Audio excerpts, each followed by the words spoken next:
Good afternoon, 8th grade. Hope you all are safe and fine and doing your work properly and regularly. Beta, as you know, in the previous video, we had read our first to third sukti of lesson 15. Today we'll start our fourth sukti, that is Udyoginam Purusha Singham Upaiti Lakshmi. इसका भाव क्या है, इसका अर्थ क्या है इस sentence का। उद्योगिनम होता है परिश्रम करने वाला, पुरुष सिंहम पुरुष रूपी शेर, पुरुष रूपी सिंह। जिस प्रकार से शेर को भी मेहनती बताया गया है कि वो अपना शिकार खुद से करके खाता है, कभी भी सोते हुए शेर के मुंह में हिरन नहीं आता। ये वाला श्लोक आप पहले भी कर चुके हो। ठीक उसी प्रकार कहा गया है कि परिश्रम करने वाले पुरुष रूपी शेर के उपैती पास में चली जाती है कौन? लक्ष्मी ही। परिश्रम करने वाले पुरुष रूपी शेर के पास लक्ष्मी स्वयं ही चली जाती है। ये वाली शुक्ति हमें ये कहती है। अब इसको का भावार्थ क्या है, मीन्स हमें इस शुक्ति से क्या सीखने को मिला, क्या भाव है इसका।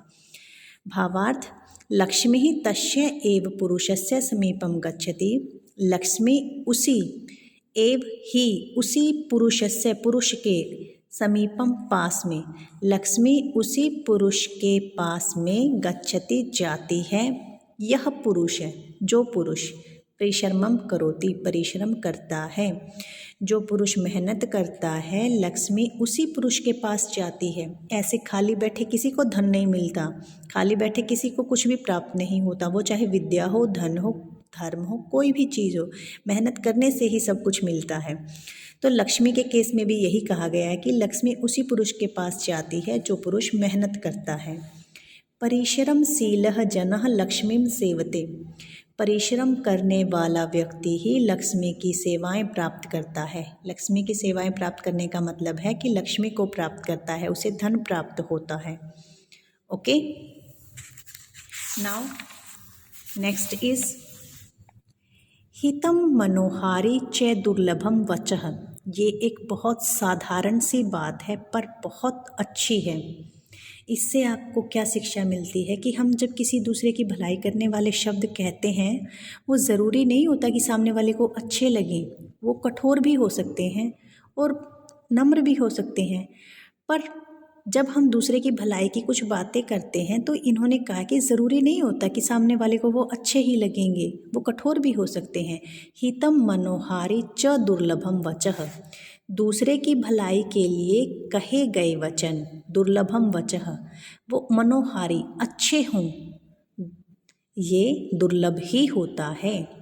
दूसरों की भलाई के लिए कहे जाने वाले शब्द मनोहारी हों, दूसरे के मन को अच्छे लगें, ऐसा दुर्लभम वचः, ऐसा तो दुर्लभ ही होता है। या फिर हम क्या कह सकते हैं कि जो दूसरों की भलाई करने वाले जो व्यक्ति होते हैं, जो दूसरों की भलाई की बातें करते हैं, ऐसी हितकारी बात मधुरता के साथ ही कही जाए।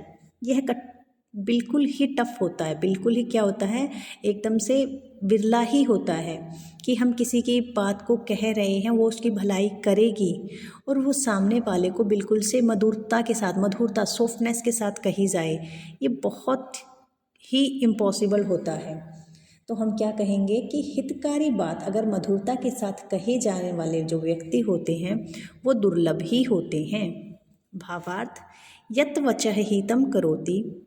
जो वचन दूसरे की का भलाई करता है, दूसरे का हित करता है, ततः वचः, वह वचन, वह बात, मनोहारी भवेत्, मन को अच्छी भी लगे, इति तु दुर्लभम एव, यह तो दुर्लभ ही होता है। यह तो मतलब क्या होता है, कभी कभी ही होता है। दुर्लभ क्या होता है, जो कभी कभी हो।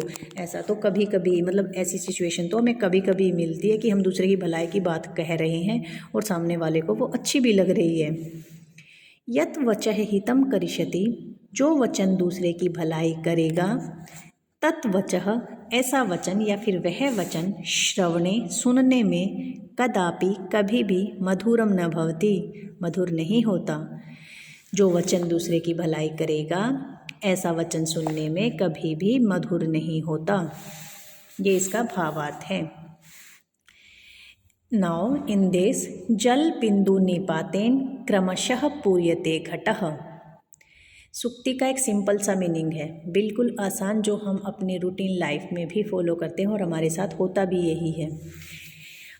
जल की बिंदु के जल बिंदु निपातेन जल की बिंदु के निपातेन गिरने से क्रमशः लगातार जल की बिंदु के लगातार गिरने से पूर्यते घटः भर जाता है क्या घड़ा घड़ा पूरा भर जाता है।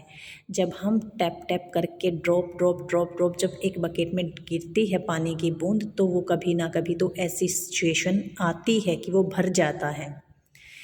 जब हम पानी की बूंद को जब हम अपने बकेट्स में पानी चलाते हैं वो टैप टैप की वे में चलाएं तो कभी तो ऐसी सिचुएशन आएगी कि वो घड़ा कंप्लीट भर जाएगा। तो इसीलिए कहा है कि जल की बिंदु के लगातार गिरने से घड़ा भर जाता है।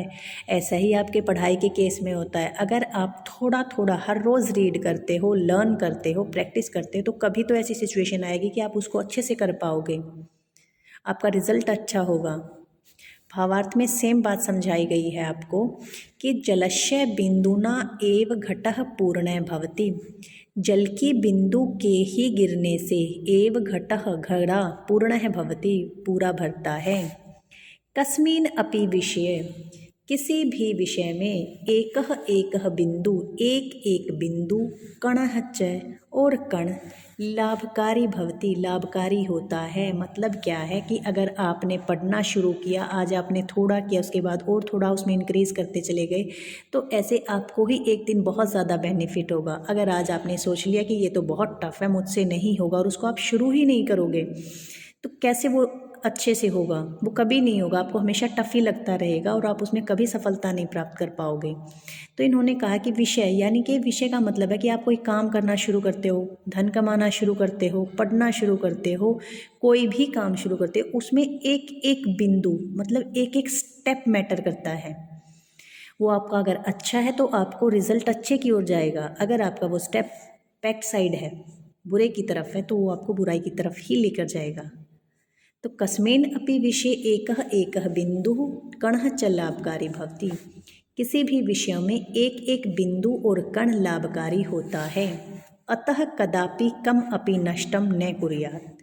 अतः इसलिए कदापि कभी भी कम अपि कुछ भी नष्टम नष्ट न कुर्यात नहीं करना चाहिए। वो चाहे आपका समय ही क्यों ना हो, आपका टाइम ही क्यों ना हो। आप सोचते हो चलो कोई बात नहीं, 2 मिनट बात कर लेते हैं, 5 मिनट बात कर लेते हैं, 5 मिनट ये काम कर लेते हैं, तो आपकी वो 5 मिनट भी मैटर करती है। जब आप अपना एग्ज़ाम देते हो वहाँ पर एक एक मिनट मैटर करती है, एक एक सेकेंड मैटर करती है। तो इसीलिए इन्होंने कहा है वो चाहे आपका खाने का केस हो, पढ़ने का केस हो, कुछ भी काम करने का केस हो, उसमें आपका एक एक पल मैटर करता है। अतः कदापि कम अपि नष्टम न कुर्यात। इसीलिए कभी भी कुछ भी नष्ट नहीं करना चाहिए, कुछ भी वेस्ट नहीं करना चाहिए। Today you have to read our this सूक्ति from here to here. Okay, have a nice day बेटा।